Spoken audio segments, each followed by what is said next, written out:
Estamos con Juan Brands, que bueno, nos va a contar algo de lo que es esta técnica de la observación, que la viene trabajando hace rato.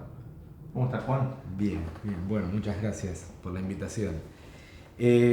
Bueno, venía pensando que todos y todas en algún punto somos observadores en la vida cotidiana y más cuando trabajamos la técnica de observación que inevitablemente, o por lo menos para mí, por mi formación en posgrado, me orientó hacia la etnografía.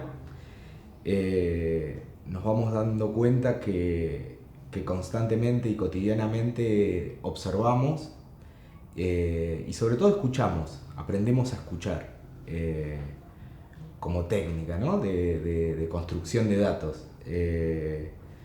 Así que, digamos, la emparento, digo, mis directores, mis guías en mi tesis doctoral tienen una inclinación hacia la antropología y hacia lo que denominamos enfoque etnográfico. ¿Qué dificultades por ahí encontraste en ese trabajo, ya que estamos armando esto para los jóvenes investigadores, digamos, con qué se van a encontrar ante? Bien, primero aparece como un mundo cuando mi director me dijo, anda al campo, ¿no? Porque no sabía qué hacer yo, por dónde empezar, anda al campo. Y ese tránsito de ir al campo, digamos, el campo como un recorte analítico, una porción del espacio social que en realidad no existe, que nosotros y nosotras como investigadoras, investigadores, recortamos y le hacemos preguntas guiadas por los problemas que nosotros construimos y por los problemas que a nosotros nos preocupan. En términos de sociedad, ¿no? En mi caso era los problemas mundanos, ¿no? Bueno, una mujer en aquel momento era asesinada cada 30 horas. ¿Cómo se reproduce? Que esto ya es más como un problema teórico y no estoy escindiendo la teoría de la práctica, pero ¿cómo se reproduce lo que denominamos masculinidad dominante? ¿No? Que el ser macho, el ser hombre, pase por la virilidad, prácticas violentas, por un modelo masculino heteronormativo que corresponde a un sistema patriarcal articulado con, bueno, lo que entendemos por el capitalismo. Entonces todo es miedo al principio. Y el andar al campo era aproximarme a los sujetos que yo en teoría iba a estar en contacto y a trabajar con ellos y a conocer. Para tener en cuenta, primero y principal, y lo digo hoy después de casi, no sé, 10 años, realizar un proceso de autorreflexividad. Bueno, ¿quién soy yo? ¿Cuál fue mi trayectoria de vida? Sobre todo teniendo en cuenta en esto que hablamos fuera de cámara de como una identidad anfibia, ¿no? Cuando yo no me consideraba un investigador exclusivamente, no, es multidimensional mi identidad. Yo venía de jugar al fútbol profesionalmente, el fútbol y el rugby no se conectan en muchos puntos, más allá que son los dos deportes federados, lo que ya sabemos del deporte. Entonces me sentía distante. Y esa distancia también incluía una distancia de clase. También con algunos de los sujetos distancias etarias. Y también intragenéricas. Esto es, bueno, voy a trabajar con un grupo de hombres siendo o creyendo ser hombre. Entonces ese proceso de reflexividad en tanto mi trayectoria y en tanto al entrar en relación y conocer a los sujetos, sus prácticas, sus dinámicas y sus contextos de acción, es lo que, bueno, te lleva al menor o mayor grado de inmersión. Inclusive inmersión corporal e inmersión teórica, ¿no? ¿Qué tengo que hacer? No sé si hay recetas. Por eso lo de ir al campo y fíjate se van suscitando, que es lo que el etnógrafo debe lograr, que se susciten las diferencias entre el sujeto que conoce y los sujetos por conocer. El ejercicio de la etnografía y la observación debe estar prolongada en el tiempo para comprender. Porque primero hay tres etapas: el qué, el por qué y el cómo los actores que nosotros analizamos y observamos entienden su cultura.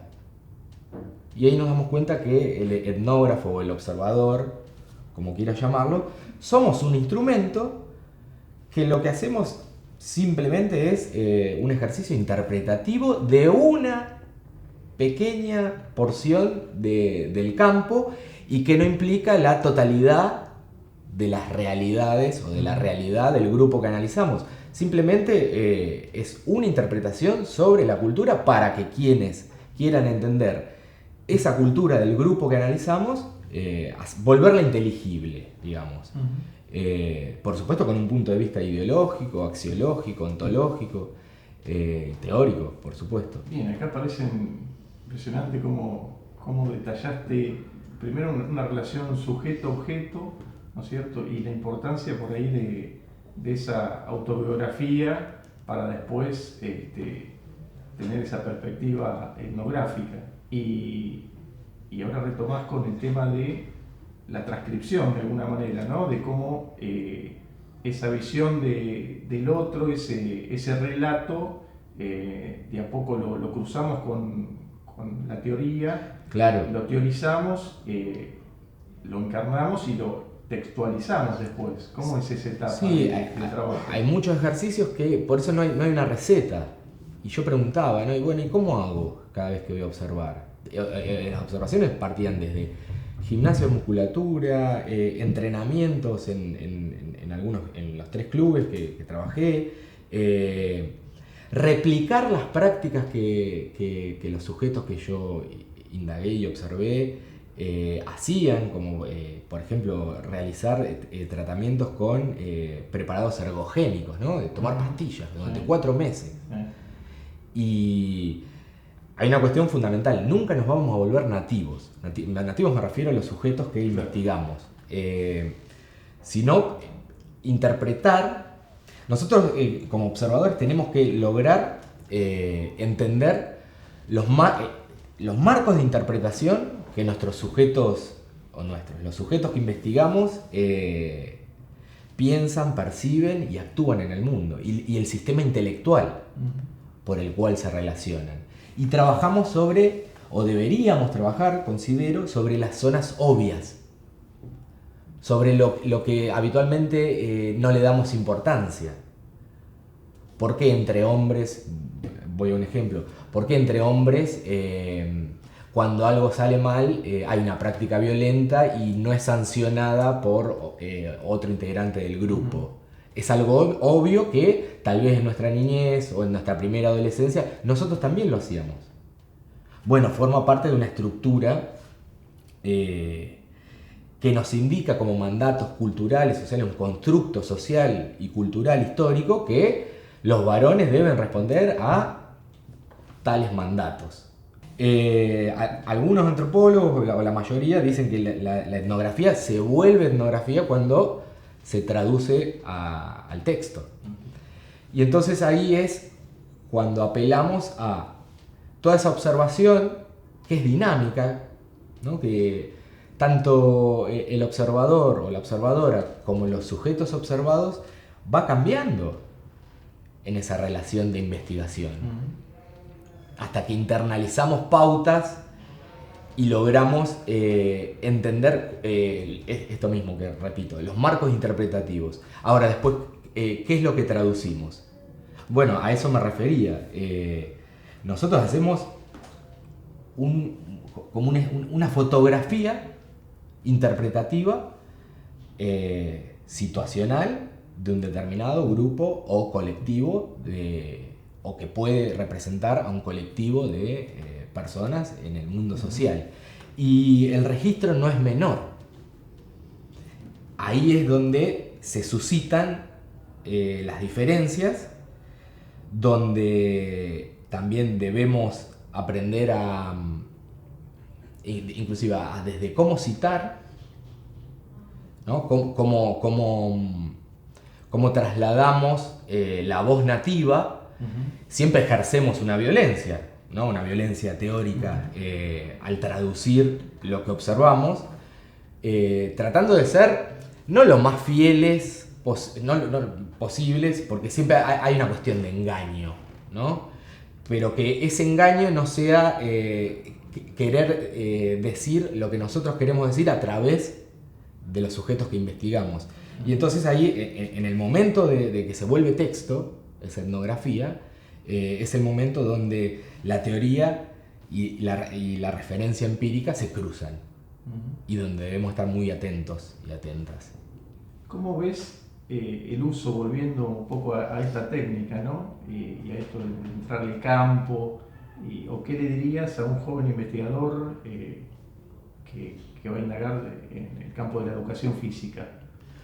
Bien, en varios proyectos, y bueno, y nosotros trabajamos hace mucho, siempre charlamos con los profes. Yo aprendo muchísimo de los profes y las profes, que la técnica de observación, y más en docencia, en pedagogía, tiene que ser central.